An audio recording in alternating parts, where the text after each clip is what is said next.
ভাই পিএসএল থেকে এত এত প্লেয়ার যাইতেছে গা, তার কারণ শুধু টাকা না, আরও অনেক কিছু। গত বছর যখন পিএসএল এর টাইম শিডিউল ঠিক করা হয়েছে তখন তারা ডাইরেক্ট কইছিল যে পিসিবি বোর্ড যে আমরা আইপিএল লগে ক্ল্যাশ করুম এবং আইপিএল ডাউন করে দেবো, বাট ঠিক তার উল্টো হইতেছে। আইপিএল এর মধ্যে যেসব প্লেয়ারগুলোরে রেজিস্টার করছে বা যেসব প্লেয়ারে কিনছে, পিএসএল কিন্তু এরকম অনেক প্লেয়ারই কিনছে পিএসএল এর মধ্যে তার টিম ওনাররা।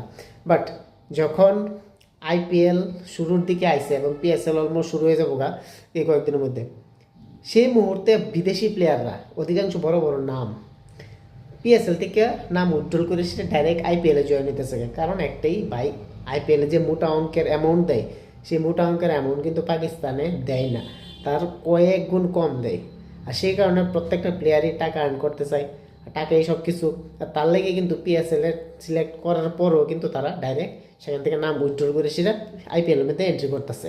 প্রচুর প্লেয়ার আছে, তাসুন সানাকা থেকে দইরা, মটি থেকে দইরা, স্পেন্সার জনসন থেকে দইরা অনেক আছে যারা ডাইরেক্ট পিএসএল থেকে নাম উজ্জ্বল করে আইপিএলে খেলতেছে।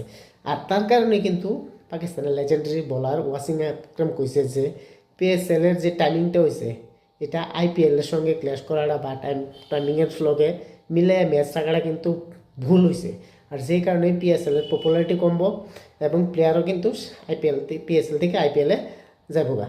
আর এটাই কিন্তু হইতাছে, কেননা বরাবরই আমরা জানি মার্চ থেকে আইপিএল শুরু হয়, একদম মে মাস পর্যন্ত চলে। তো সেই জায়গার মধ্যে এবার ওয়ার্ল্ড কাপের লেগে পিএসএল একটু পিচ্ছাইছে, যে কারণে ডাইরেক্ট আইপিএলের লগে ক্ল্যাশ হয়েছে।